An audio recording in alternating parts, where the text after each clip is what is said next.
we're zooming into another episode of Beyond the Stage. What is So that? Four? Four? that's our fourth one. Yeah, it's our fourth Yeah. one. So Awesome. yeah, it's rolling along. I've actually been getting some pretty decent feedback on the episodes. Like people really seem to like it. It wasn't last week because we missed it last week, but the week before, a guy contacted me and he was just telling me how much he enjoys it. Now he actually was on the live version of it, and he said that he like really likes just tuning in and getting the info from us as far as, and we're not, by no means are we like the experts of experts, but we think things through. We've been around for a while, been bodybuilding for a while, been into fitness for a while, seen a lot, done a lot. So people tend to appreciate that, and we kind of get the conversation going.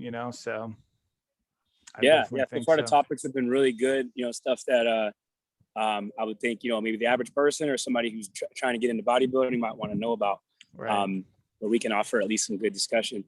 Yeah. And how was your last couple of weeks? I guess doing anything interesting? Well, we've actually been just kind of finding just new places. This island on a map is so small, but trust me, that whole island fever thing. Like you get tired of doing the same things every day. That is not true. I think that's what they tell people to make them not want to move here. Yeah, probably like keep it for Yeah. themselves. That's funny. We found a new place just yesterday, and then last weekend we found a new place I never even heard of or seen on a map, and it was awesome. So Yeah, I yeah, saw in your stories that there was some like new place that you found. So like, do you go like intentionally trying to find them, or you just come across them?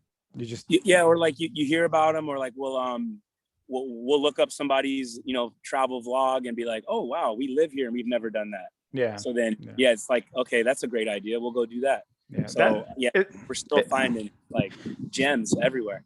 Oh, really? Yeah, that's awesome. There's it's kind of like that in Tennessee too, just not as, I'm sure, like Hawaii is way more my speed, like cuz I love the beach and sun and everything, but Tennessee was kind of like that too for a while. We were like, "Oh, we hear about stuff around town but we've lived here for so many years and haven't even like seen them." And it's like I think we need to start Yeah.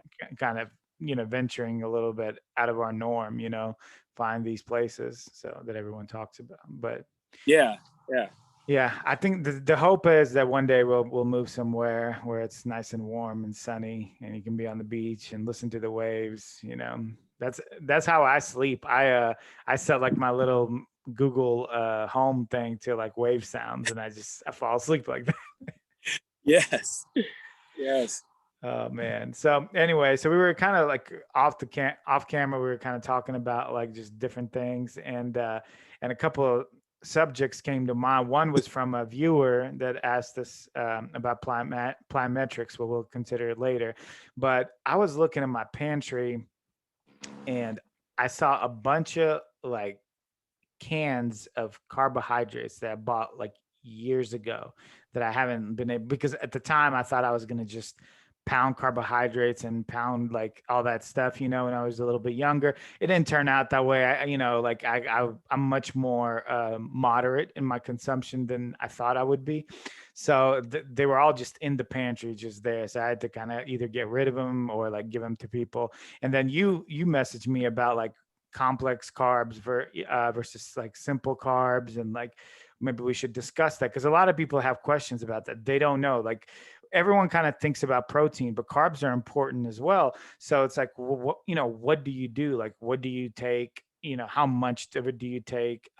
What are your like views on that? Since you did bring it up to me, like, what were you Yeah, thinking? because somebody actually asked me at my job about carbs. So like here in Hawaii, rice is king. So there is not a plate served without rice.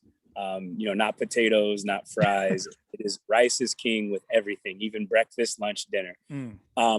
So if somebody is talking in terms of just weight loss or fitness, immediately, cutting out the simple carbs of rice is an easy way to get some immediate results. Just because if you're consuming rice 3 to 4 times a day, with 3 to 4 meals a day, yeah, that's a lot of simple carbs for most people, I would say, don't have a high enough metabolism to burn that. So, you know, really it's like eating cake every day. So when you go into bodybuilding, you know, what makes a bodybuilder is someone who knows when to eat simple carbs, when to eat complex carbs. So you know, let me start over though. Like white rice, for example, is what I'm referring to. White rice is the simple carb, right? White rice is closer to being pure sugar or a cookie or a cake than brown rice or quinoa, right? Those are much further away from cake or just pure sugar, just drizzling on top of your food. Right. But it's all the same, right? So I think most people get that carbs and sugar, it's all the same after it gets broken down in your body. The difference between eating sweet potato or eating white mashed potatoes is the time it takes your body or your metabolism to cut through it and cut it down into sugar so that you have something to use it for, something to do with it. Okay, so it always boils down, whether you're eating brown rice, white rice, or cake, it all boils down to the same thing in your body. So, you know, that fact kind of helps you in bodybuilding gear when to eat which, right? So yeah, like metabolism is a factor. And I'll tell you that in my experience and working with other people, you can actually, you know, increase or decrease your metabolism. It's not a steady thing that that I think we're led to believe, like you're born with a certain speed of metabolism. I feel like, you know, your frequency of eating and what you eat can actually increase or decrease that. I've seen it happen. So yeah, when you're like burning really fast, when you're running really hot, like after the gym, for example, like if you just finished training, there is absolutely nothing wrong with simple carbs because your body is just gonna, like, you know, just burn that up. Right. But like, yeah, if you're just waking up in the morning, you're about to maybe go to work or start your day, your regular day. Simple carbs aren't really the best thing because you're not burning fast at that moment. It's better to get complex carbs in the morning. So that's just a little bit on like what I discussed with that person to try to help them, because they weren't worried about bodybuilding. They were more worried about just weight loss, because they said that they've seen themselves kind of, you know, gaining weight, and they wanted to know some tips with their carbs. Yeah. Well, that's generally speaking, like that's what most people, you know, are interested in. They're interested in just losing the weight. And in that case, I mean, it's like you're trying to mitigate. There's also, like, you know, the insulin spikes and things of that nature, you know, where like sugars, like basic sugars, simple carbs, whatever you want to call them, like will spike up your insulin at a very, you know, fast pace, much more immediately. Therefore, you know, they'll give you a lot of energy, but they also will store, you know, body fat at a higher rate, especially when you don't use up that energy. So like you said, in the mornings when you're just waking up, you're not doing anything, you're going to work, maybe you're sitting at a desk. I mean, there's absolutely no reason to have any kind of like simple carbs, right? Like that's the only reason that you would have something like that is because you wanted the way it tastes. But like as aesthetically speaking, or just from a nutritional standpoint, like there's no need to have them. I was actually looking up an article on Healthline while you were talking, and you know, it just mentions some like carbohydrates. And it breaks down like simple versus complex carbs, and they go into like what are like some simple carbs. And you know, like you said, it mentions like raw sugar, right, brown sugar, like corn syrup, glucose, fructose, and sucrose. So I think sometimes also people forget that fruits have sugar in it too. Now, I personally don't think that fruits play as much of a factor in fat loss for the regular person as much, you know, like maybe bodybuilders are cautious of it because they're trying to get as shredded and as peeled, you know, they have no room for mistakes. But I rarely see somebody that's obese and I'm like, man, that guy ate way too many apples and that's why he's, you know, that's why like that. So yeah, so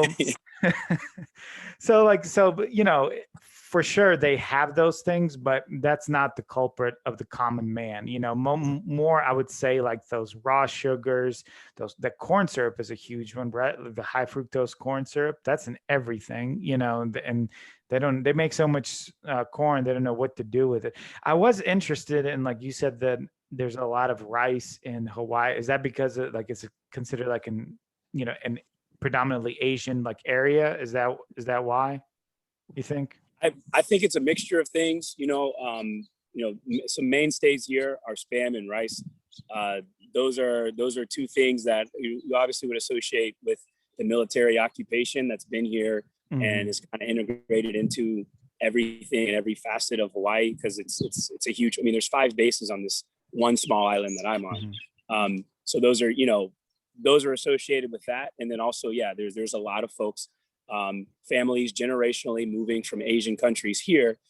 So yeah, rice is already a part of the diet and a part of the of what's being ate and shipped in, because there's Hawaii won't make it without imports, right? So what do you import that's going to last, or that you can buy and keep a lot of on hand in your pantry, is rice, right? It's harder to get a hold of things like sweet potatoes and red potatoes. Things that need to be shipped in and kept in a certain way so that they're good. So I think there's a few factors, but yeah, it's a mainstay here. Every house has a huge bag of rice that their family is eating off of, with pretty much every meal of the day. When you go to a restaurant, it's, they'll ask you if you want rice instead of pancakes. It's very much integrated into like everything you eat here. Interesting. And that's so interesting. Yeah. As I'm looking through this article, I'm looking like at like some of the things they say to avoid. Now, some of these are like very just common, like things we understand, right? Soda, and I'm assuming they mean sodas that are non-diet sodas here. So baked treats, like packaged cookies, fruit. One thing they mention is fruit juice concentrate, which you'd be surprised how many people think that because they're drinking juice that it's equivalent to like fruits, right?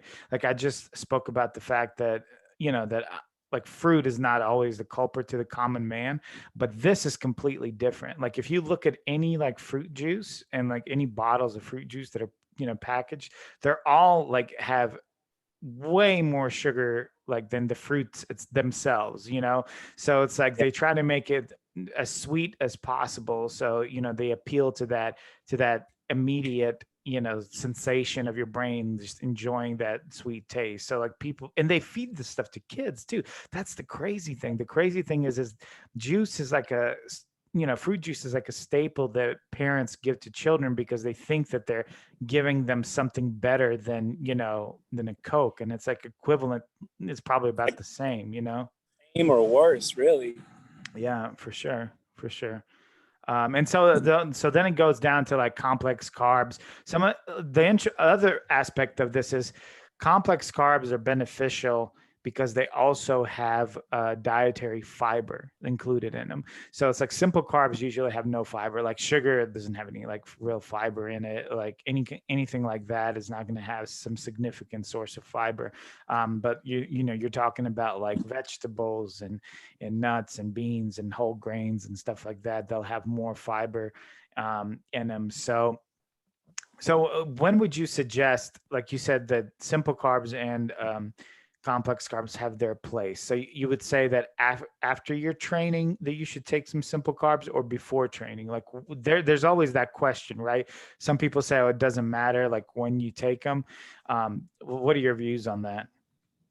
So yeah, I'm strongly on the after you train. So I think the reason why, and unless I guess through practice as well, is you can actually, if you wanted to eat cake while you were in your training regimen, or eat cookies, like the best time to do it would be after a workout, because if you think of your metabolism like a fire, like your metabolism is just like a bonfire, right? And your the simple carbs are like dry leaves.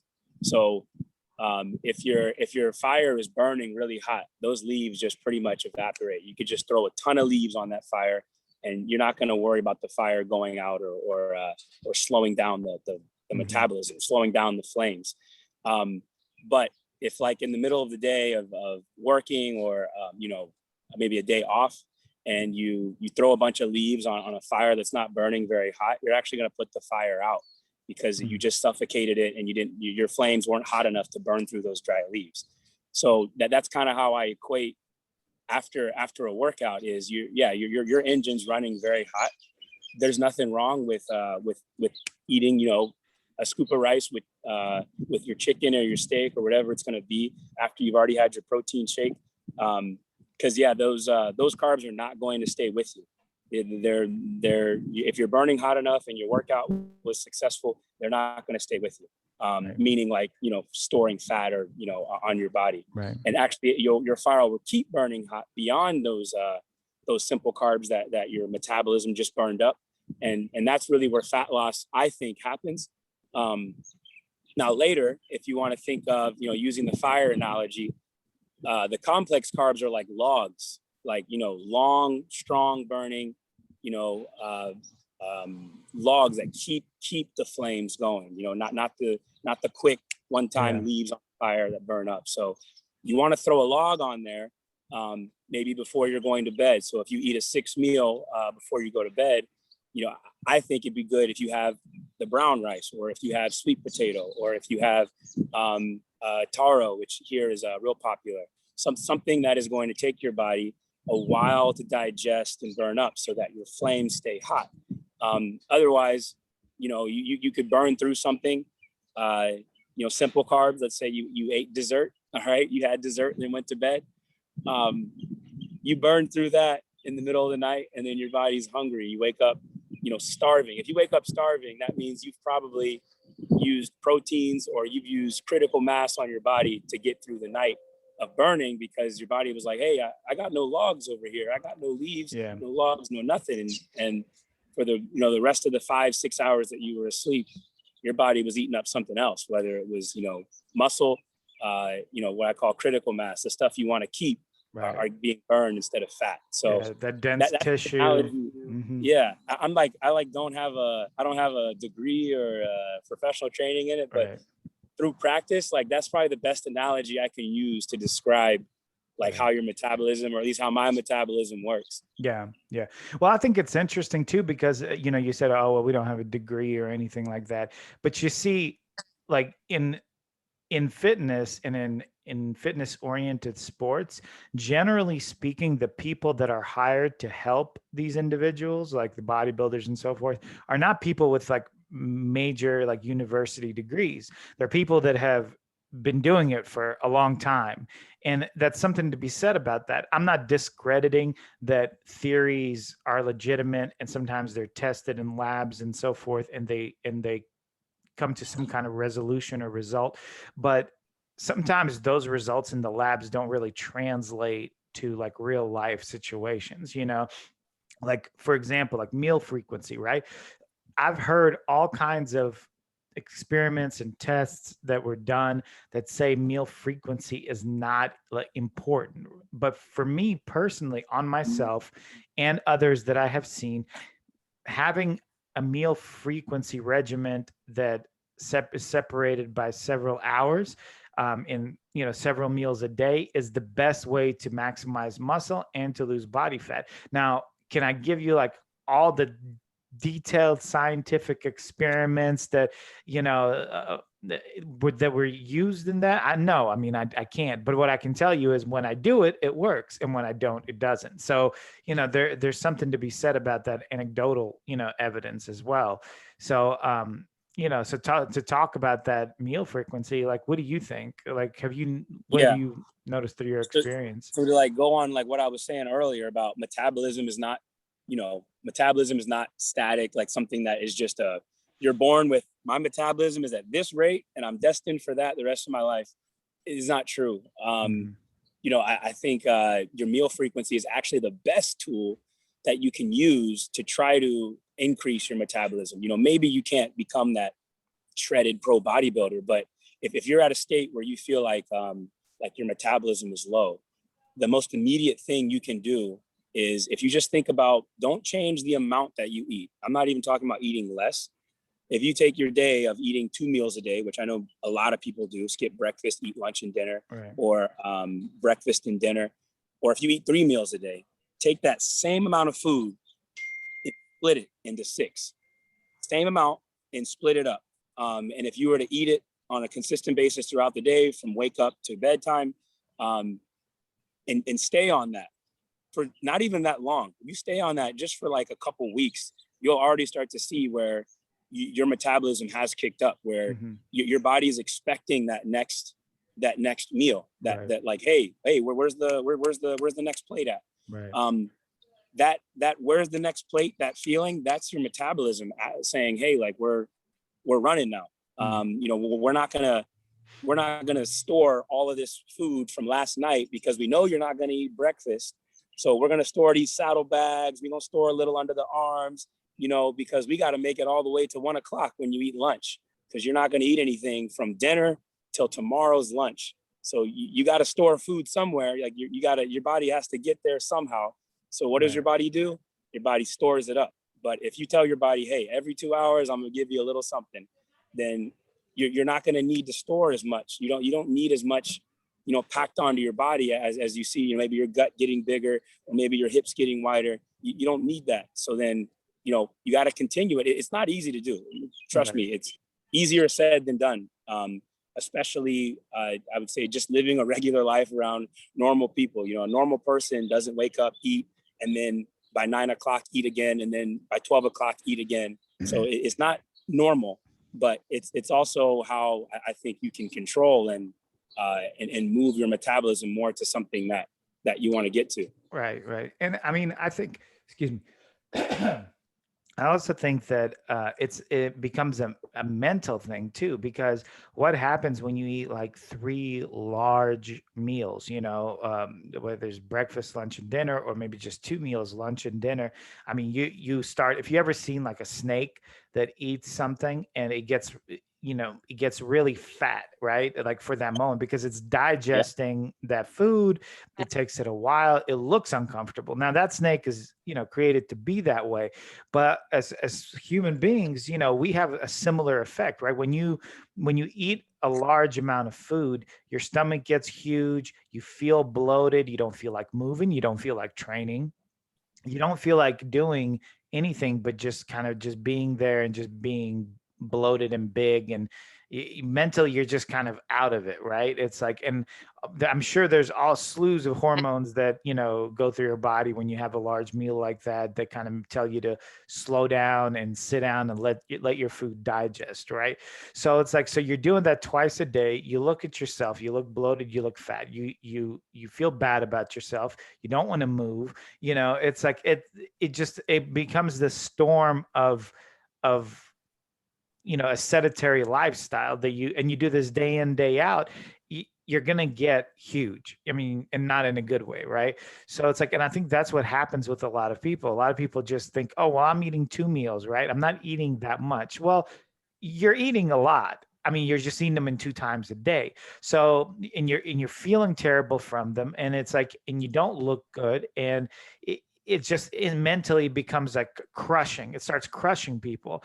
So, having more meal frequency, taking, like you said, that food, like even without changing really, like any calorie restrictions or anything like that, and separating them a couple of hours apart. One thing it does is that it allows you to be more satiated, right? So most people overeat. So if you're eating like a smaller meal, you eat just enough to where you're not hungry. And then that's it. And then in a couple of hours, you'll get hungry again and you'll eat again and you'll satisfy yourself, right? And that's it. But most people don't do that. They overeat. And when they overeat, you know, it's like, it ruins everything. So I definitely think meal frequency is hugely important. And I also believe that if you eat on a scheduled regimen like that, what happens is you end up eating less just by osmosis because you're not overeating. So you're eating just enough to satisfy your hunger, to stop that that hormone that gives you that the sense of hunger. And then when it comes back, you eat just enough again. So it's like, so what happens is, I bet you most of those people, if they switched from having those 2, 3 huge meals to a more frequent meal like you suggest, they'll probably cut their food in half just by the fact of doing that, like not even trying, you know? And so eventually, of course, it leads to, you know, fat loss. Let me share something with you. You just brought to mind. And this is actually probably a really great example. Is let's talk in the opposite. So just real quick, I took a vacation while I was here and living in Hawaii, and I went to Tokyo. And when I went to Tokyo, I said, I absolutely have to meet sumo wrestlers. Like, I have to go experience it. I did a little thing where I got to wrestle one. Like, you know, that's but aside, awesome. yeah, they had Q&A. They had a Q&A, and it was really funny because there was a lady in there, and she asked, she goes, like, because in so for those who don't, sumo wrestling doesn't have weight classes. No matter whether you're 200 pounds or whether you're 500 pounds, you still fight the same people. It's all about, you know, so you want to be your biggest and most athletic to win in sumo wrestling. There are no weight classes. So she asked, you know, how do you guys get so massive? Because these guys were just giants. I mean, they were absolutely huge. Yeah. And she goes, you guys just must eat like all day long. Like, how do you keep up with eating all this food while doing all your training? And the guy kind of looked at her and was like, we don't eat all day long. We eat one time a day. Every day we eat once. Wow. And she's like, and she was just like, you know, just like, you know, jaw drop. Right. And I actually like, no, that makes total sense. So what they do is, you know, throughout the day they train and they get together, they do a lot of stretches to keep mobility. But in the middle of the day, they all come together because usually the sumo wrestlers are in clubs. They make one big pot of either like some type of noodle, Simon, you know, a little bit of meat and rice, like huge pot. They all share it and they down all the food, and then they go back to training and whatever, sleep that night, get up the next morning, do more training, stretching, whatever it is, resting, and then they do it again the next day. During the middle of the day, they eat one time a day. That's how they're able to maintain this huge, just massive figure. Yeah. And you look at him, you're like, oh, that's a fat guy. Well, trust me, once you try to push one of them down, you realize he's not that fat.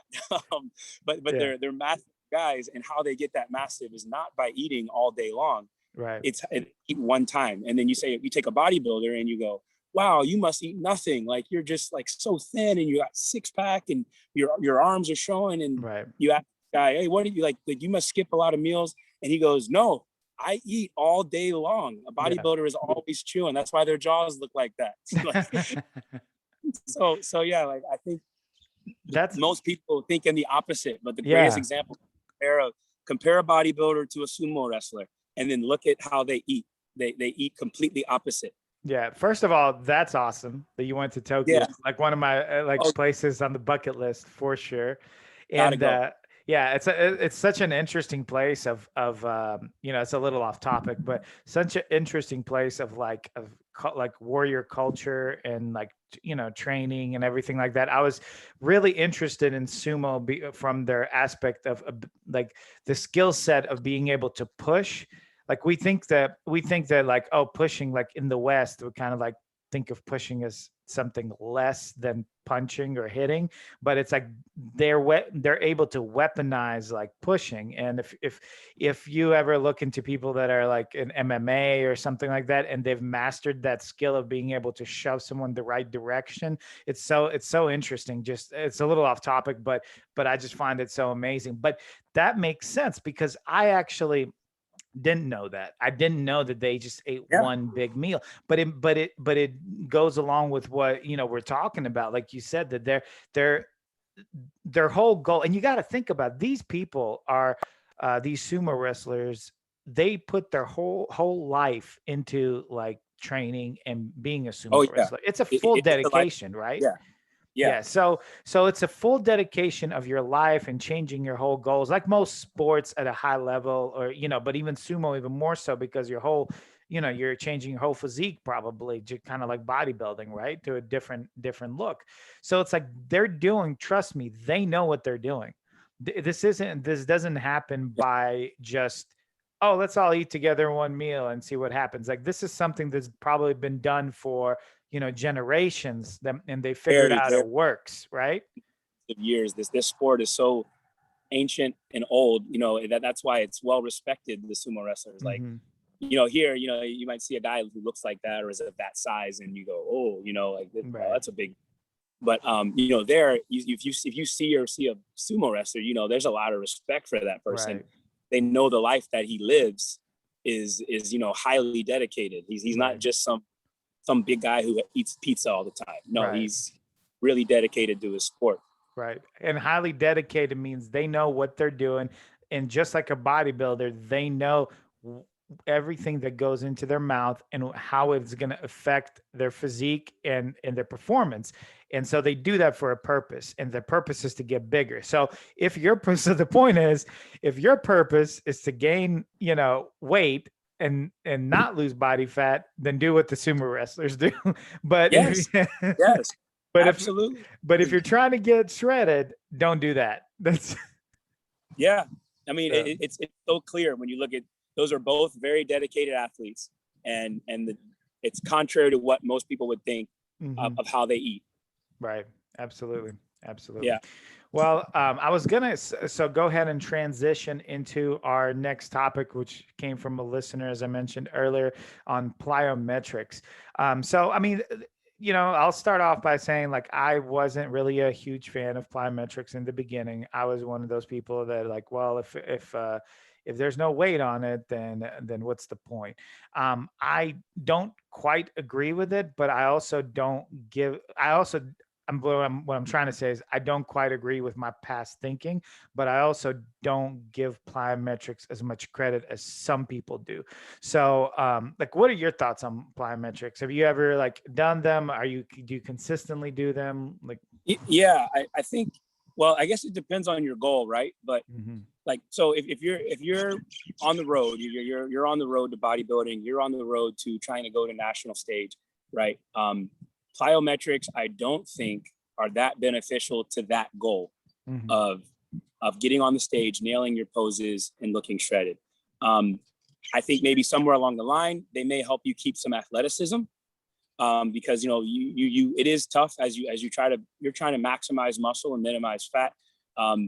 Usually in that process, you're going to lose athleticism because your hamstrings aren't what they were when it comes to running. Your shoulders and arms don't quite move, or they're more rigid because you're tightening up and getting bigger. So yeah, if it comes to like keeping athleticism, which I guess I don't want to say this the wrong way, but yeah, athleticism doesn't matter when you're on a bodybuilding stage. What matters is you nailing your poses. Strength actually doesn't matter when you're on a bodybuilding stage. Right. It's all about time under tension, because you want to hold that pose and look great for the whole 30 seconds, minute, whatever it takes, however many times they make you do your poses. That's the goal of a bodybuilder. That's it. Yeah. So I think if you were to invest a lot of time into plyometrics, outside of just trying to warm up or keep your joints healthy, so for example, like doing explosion squats or lunges or plyo push-ups, or plyo pull-ups, something like that, to just get moving, I really don't think it's that beneficial. Right. Now, obviously, to someone, if your goal is endurance, or if your goal is athleticism, yeah, plyo is the best thing you can do. Even if your goal is weight loss, like you can keep your heart rate up, get a great plyo workout in, not lift a single weight, and lose weight and look great and feel great.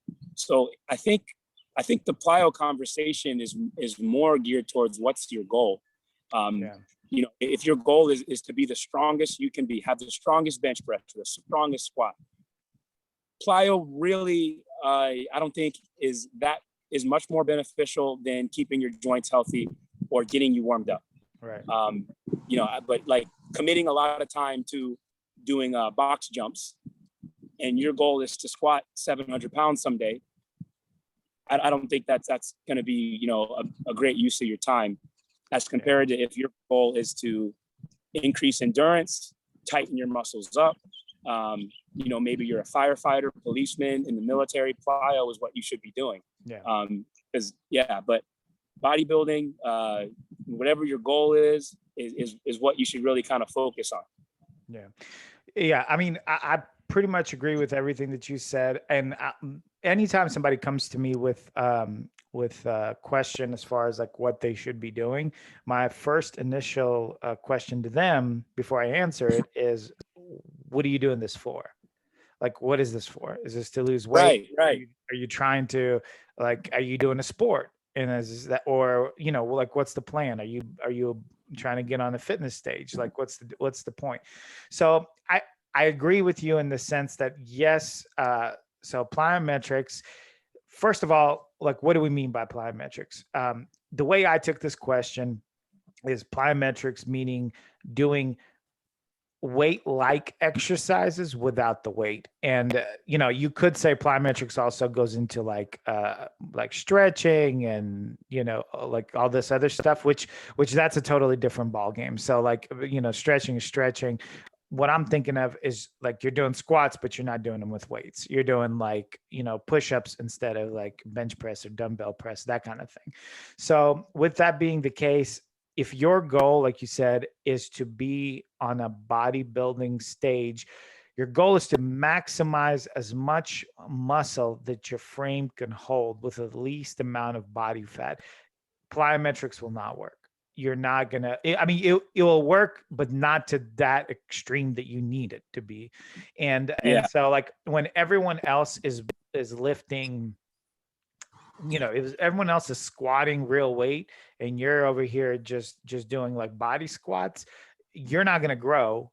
They're going to grow. And that's what it comes down to. And then when you're going to, you know, I'm not saying you're going to look bad. You might not look bad as far as aesthetically, you might be pleasing, you know what I'm saying? But it's like, but if your goal is to be the biggest man on stage, that is not going to work for you, you know, and I have to agree with you. But again, for mobility purposes, for even a division where maximizing as much muscle as possible is not as important. Like, let's say you're a female and you're in bikini, or let's say that you're a guy that you're just like, you're modeling, you're not actually competing on stage. You're just trying to look like a trim, like a young Brad Pitt, Tom Cruise type of look. By all means, that should be okay. You know, you might want to throw some weights in here and there too, but you know, just in general.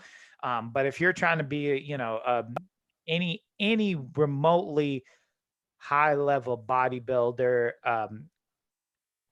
classic physique, even men's physique, I would even say those guys are getting big too now. So there's no way that you can do only plyometrics and, you know, and succeed. You can like throw it in there every once in a while, like once a week, just non-weight, you know, maybe on a quote unquote rest day, rest from weights, you know, but I would not devote like you said, I think a great quote that you just mentioned, you wouldn't devote too much time, because really you only have 24 hours in a day. A lot of that time is taken up by other things, sleeping, working, so forth. How much, you know, you want to hit it where it's most beneficial for you. So. Yeah, absolutely. I think there's a great series. There's a YouTube channel called Brute Strength, and I always tell people to go check this out who start doing discussions about type and style of training to meet whatever their goal might be. There is a series. I don't know if you know about this. It's called like the Brute Showdown. I don't. Tell me, what was it about? So they took a class of professional men and women in four categories: bodybuilder, CrossFitter, power lifter, and an Olympic lifter. 4 pros in those categories, and they put them to the test on like several different things. Everything from athleticism, like high jump and hitting a baseball with a baseball bat, to deadlifting, squatting, and even posing. And they rated all of them, and it's really awesome to see where one does better than the other. They're all pros. They all train every day. Like it's not there's no difference of that. but you see where one is greater than the other, and how they succeed. And that actually can kind of help you gear like what you're training. So like, for example, if you're like, hey, will I increase my bench if I do this program where someone told me, don't do more than 3 reps. And I'm like, yeah, that's a strength program that, yes, but know what that costs. You're going to give up on maybe having that box square looking chest that you may see or want to have. It's really hard to have both. And so like watching something like that for the women and the men is like super apparent. And like, it's a series of episodes. I think there's 4 episodes for each gender. And what was the name again? So so Brute Strength. And it's called, I think it's called the Brute Showdown. Got it. You'll see like Dana Lynn Bailey on there, Brooke Entz on there.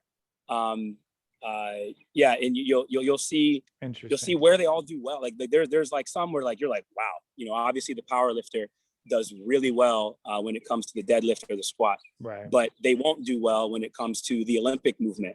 Then you see the CrossFitter do well when it comes to something that involves endurance or athleticism, and the bodybuilders struggle, right? And, when they do, I think with the men's, when they do measurements. And so obviously, the bodybuilder might have the biggest arms, but then when it comes to who can do the most curls in 2 minutes, then the CrossFitter takes over. You see what I'm saying? Yeah.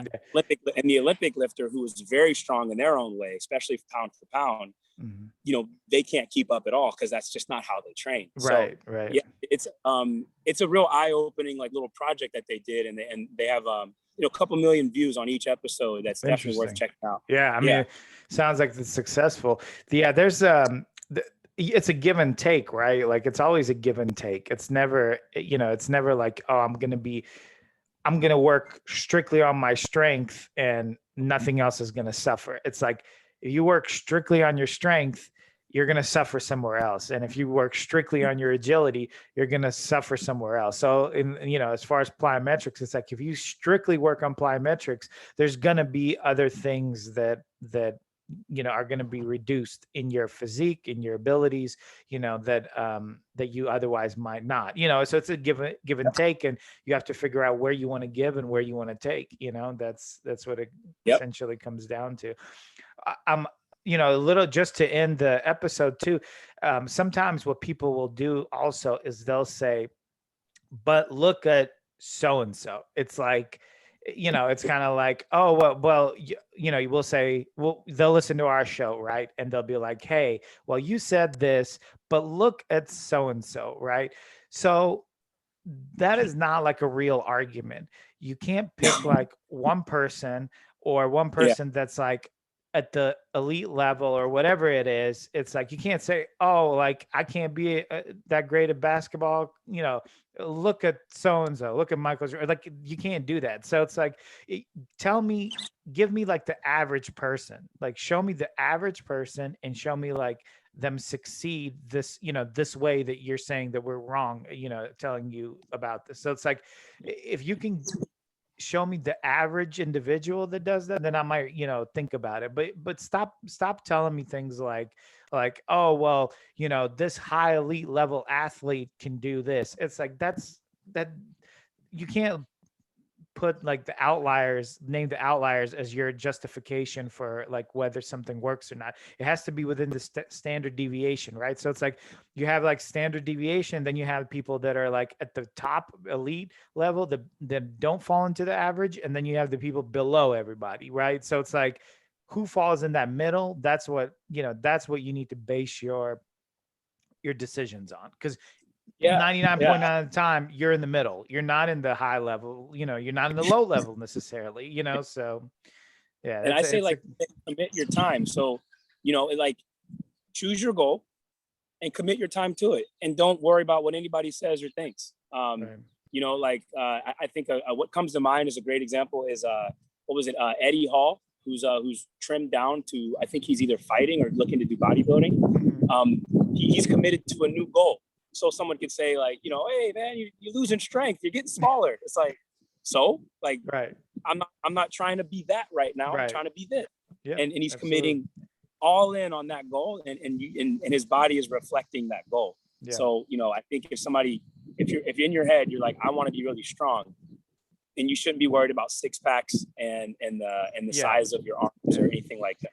If you're like, hey, I want to have a six pack, you really shouldn't be posting up, you know, hey, I lifted 300 pounds a day and tomorrow I did 310, because that's not in line with what your goal is. You know, you really shouldn't care how much weight is on the bar. Divided focus. You know, you don't want to be, you don't want to have a divided focus, because then what happens is you halfway measures. You take halfway measures on everything, and then you get nowhere. You know, so it's like that. It's just, that's no good. All you're gonna do is frustrate yourself. So yep. All right. Well, what's the plan what's the plan for today? Oh, yeah. It is too nice today. It is too nice. You can see I'm blowing away. Yeah. I can see it now. Got one out today. Oh, Monsters one. Yeah, I did. I brought my faded.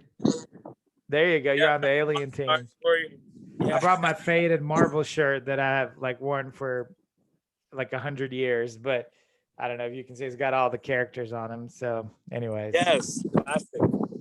I'm looking forward to that Loki show that they're announcing this coming out. Yeah. You know, every one of these Disney shows, which I was really skeptical of at first, they've all been very different in their own way and have been really good. So I like how they're changing it up, but keeping them, you know, still like they're putting a lot of time and effort into them. Yeah, I definitely think if we have the time, and I know both of us are super busy, but if there's like a good show coming up, like the Loki show, we should do like a episode by episode type of a review on them. Usually they don't do more than like 8. What was the what was it? Not Captain Winter Soldier. Falcon and Winter Soldier. It was like, I don't think it was more than 10. Yeah, it was. Yeah, they don't do a lot of episodes, so yeah, they've been doing. I mean, that was a movie quality show. Absolutely.